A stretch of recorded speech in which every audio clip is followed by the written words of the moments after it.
नीतीश कुमार के साथ तेजस्वी यादव ने गेम कर दिया है और नीतीश कुमार इस गेम में फंस चुके हैं। दिल्ली से वापस लौटते ही उन्हें अपने जीवन की सबसे बड़ी बेइज्जती का सामना करना पड़ रहा है।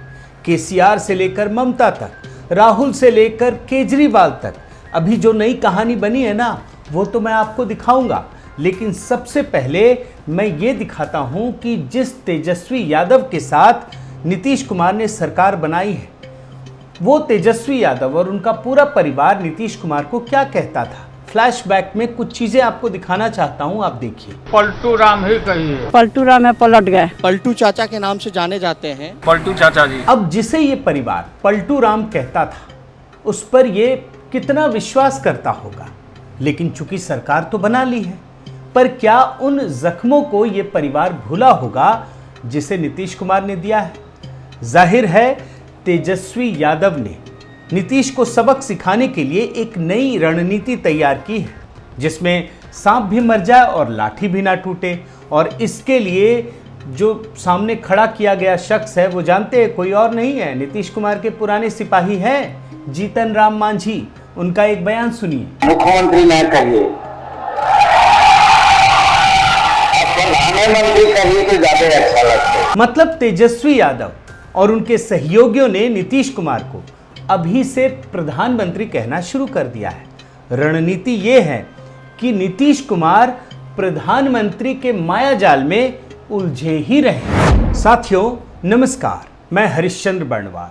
नीतीश कुमार का किस प्रकार से दिल्ली से लेकर के हैदराबाद तक और बंगाल से लेकर तमिलनाडु तक मजाक उड़ाया जा रहा है, ये तो मैं आपको दिखाऊंगा ही। लेकिन उससे पहले मैं जीतन राम मांझी को लेकर आता हूं, जो तेजस्वी यादव के सबसे बड़े सहयोगी हैं। उन्होंने क्या बयान दिया ये तो मैंने आपको सुनाया, और ये बयान गया में नीतीश कुमार के सामने दिया था, जिसमें वो कह रहे थे कि इनको मुख्यमंत्री नहीं प्रधानमंत्री कहो। मतलब अभी से प्रधानमंत्री कहना शुरू कर दिया। लेकिन आपको एक बात जानना पड़ेगा दोस्तों, कि जिस कार्यक्रम में ये कह रहे हैं ना जीतन राम मांझी, उसी कार्यक्रम में तेजस्वी यादव भी मौजूद थे और वहां एक और महत्वपूर्ण बात कही। वो क्या कही आपको सुनाता हूं, आप सुनिए। नीतीश बाबू भारत के प्रधानमंत्री बन रखी तो बिहार का मुख्यमंत्री तेजस्वी जी ने बन रखी। तो समझा आपने, जब नीतीश कुमार प्रधानमंत्री बनेंगे तो तेजस्वी यादव मुख्यमंत्री बन जाएंगे। लेकिन जरा सोचिए कि जिस तेजस्वी यादव की पार्टी बिहार में सबसे बड़ी पार्टी बनी, वो तो मुख्यमंत्री बन ही नहीं पा रहा है। और इतना ही नहीं, सिर्फ बड़ी पार्टी है ऐसी बात नहीं है, बल्कि अगर वो नीतीश का साथ न भी लें तो भी सरकार बनाने के लिए उन्हें सिर्फ 2 विधायकों की जरूरत है। और इन परिस्थितियों में भी जब वो मुख्यमंत्री नहीं बन पा रहे हैं, तो जरा सोचिए कि क्या वो व्यक्ति प्रधानमंत्री बनेगा जिसने अपने जीवन में सबसे खराब परफॉर्मेंस किया है। आप देख लीजिए, 15 साल में सबसे खराब परफॉर्मेंस रहा है ये। और सिर्फ विधानसभा में नीतीश कुमार ने सबसे खराब परफॉर्मेंस किया हो ऐसी बात नहीं है, बल्कि लोकसभा को देख लीजिए, उन्होंने सिर्फ 16 सीटें हासिल की हैं, और वो भी मोदी जी के नाम पर चुनाव लड़ा था। तो अब सोचिए कि जब तेजस्वी यादव मुख्यमंत्री नहीं बन पा रहे हैं, तो ये सब कुछ करने वाला व्यक्ति क्या प्रधानमंत्री बन जाएगा? और ऐसे में अब इन परिस्थितियों में तेजस्वी यादव के दिमाग में 2 बातें चल रही हैं। एक तो किस प्रकार से वो मुख्यमंत्री की कुर्सी हथियाएं, ये तो चल ही रहा होगा ना, वो तो खुद ही इच्छा जाहिर कर चुके हैं। और दूसरा, अपने पिता की सजा का बदला लेना। अब ये बात मैं क्यों कह रहा हूं, ये रिपोर्ट देखिए। तेजस्वी यादव खुद बोल चुके हैं कि आज उनके पिताजी चारा घोटाले में जो सजा हुई है ना, ये नीतीश कुमार का षड्यंत्र है। आप देख लीजिए, चारा घोटाले के 3रे मामले में लालू को जेल, तेजस्वी बोले ये नीतीश कुमार का षड्यंत्र। इतना ही नहीं, शहाबुद्दीन मामला जो हुआ था ना, उस मामले में भी लालू यादव नीतीश कुमार से काफ़ी खफा थे और आज भी हैं। क्यों हैं ये बात समझिए। क्योंकि तेजस्वी यादव या लालू यादव को लगता है कि शहाबुद्दीन के खिलाफ जो कार्रवाई हुई, उसकी वजह से पार्टी का जो अल्पसंख्यक वोटर है वो गुस्सा हुआ और इसकी वजह से नुकसान हुआ। उन्हें अल्पसंख्यक वोट जो जितने मिलने चाहिए थे वो नहीं मिले। अब तेजस्वी यादव के असली खेल पर आइए। ऐसा चक्रव्यूह रचा कि नीतीश कुमार बुरी तरह से फंस गए। और किस प्रकार फंसे हैं ये भी समझ लीजिए। जब वो दिल्ली की ओर चले तो लालू यादव से ज्ञान लेने पहुंचे थे, आप देखिए। और जब दिल्ली से वापस लौटे तो फिर लालू के दरबार में ही पहुंचना पड़ा, मतलब जाते समय भी और लौटते समय भी। और यही वजह है कि आज जो मैं कह रहा हूं ना कि नीतीश कुमार में चाबी कौन भर रहा है, आप समझ रहे हैं।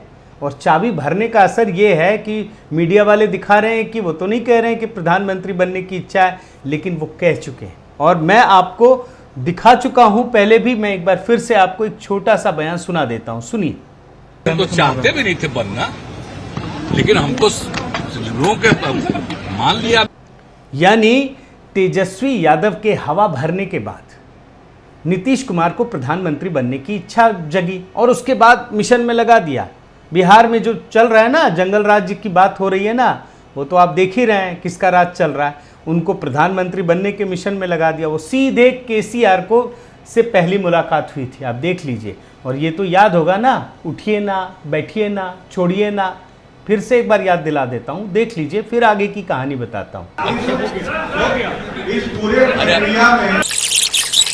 आप बैठिए ना। और ये सब क्यों हो रहा था केसीआर के साथ, आप तो समझ ही रहे होंगे कि प्रधानमंत्री पद के दावेदार हैं, उम्मीदवार हैं, उन्हीं के सामने पूछ लिया, तब ये कहानी आ रही थी।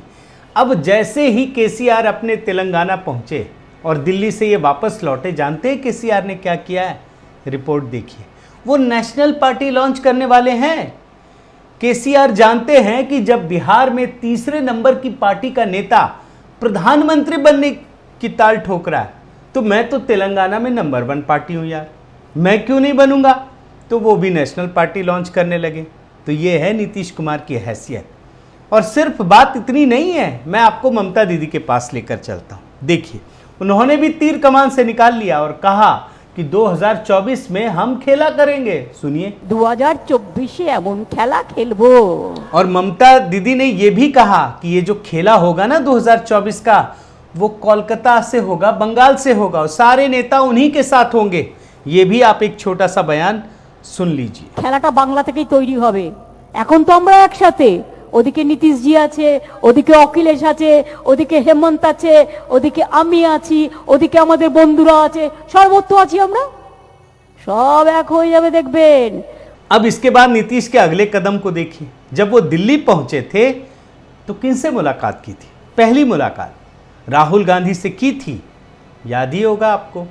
लेकिन राहुल गांधी ने क्या किया? उन्हें बैरंग लौटा दिया और खुद प्रधानमंत्री बनने की इच्छा लिए भारत जोड़ो यात्रा पर निकल आए। देख लीजिए, मीडिया में भी चीज़ें छाई भी हैं। अब तो दिन भर आप भारत जोड़ो यात्रा में लगे रहिए, उनके दरबारी पत्रकार भी यही करेंगे। अब एक और कहानी आपको आगे बढ़ा देता हूँ। इसके बाद वो केजरीवाल से मिले थे। बाकी छोटे मोटे नेताओं को भूल जाइए, आप केजरीवाल से मिले थे। वो मिशन 2024 के लिए केजरीवाल से मिलने गए थे। लेकिन केजरीवाल ने क्या किया, आपको याद है ना? वो अपना गुजरात का चुनाव गणित सेट कर रहे थे। वो मिलने गए 2024 के लिए, गुजरात के लिए लगे हुए थे। और जैसे ही नीतीश कुमार वहां से निकले, दिल्ली लौटे, दिल्ली से पटना लौटे, केजरीवाल ने पता है क्या किया?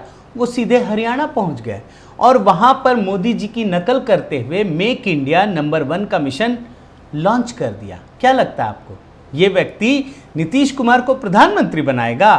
वो नहीं बोलेगा भाई जब मैं कांग्रेस को टक्कर दे रहा हूं, 2-2 राज्यों में मेरी सरकार है, तुम्हारी तो आधी सरकार है, तो तुम प्रधानमंत्री बनोगे।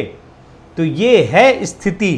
यानी प्रधानमंत्री बनने की इच्छा पाले नीतीश कुमार, जो दर दर भटक रहे हैं और जिसे तेजस्वी यादव चाबी दे रहे हैं, वो दरअसल जिन जिन से मिले सबने उन्हें गच्चा दे दिया। साथियों, कुल मिलाकर देखें तो इस समय बिहार की जनता नीतीश कुमार से खार खाई हुई है और इसीलिए भाजपा ने उन्हें मनाने की कोशिश नहीं की और इसी मजबूरी का फायदा तेजस्वी यादव ने उठाने की कोशिश की है।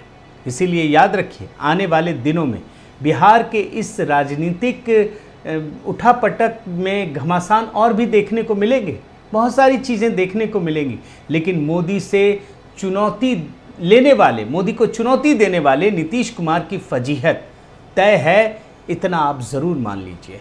बहुत बहुत धन्यवाद। आपसे निवेदन है दोस्तों कि आप मेरे इस चैनल को ज़रूर सब्सक्राइब कीजिए, लाइक कीजिए, शेयर कीजिए, कमेंट कीजिए और इस बेल आइकन को प्रेस करना मत भूलिएगा। नमस्कार।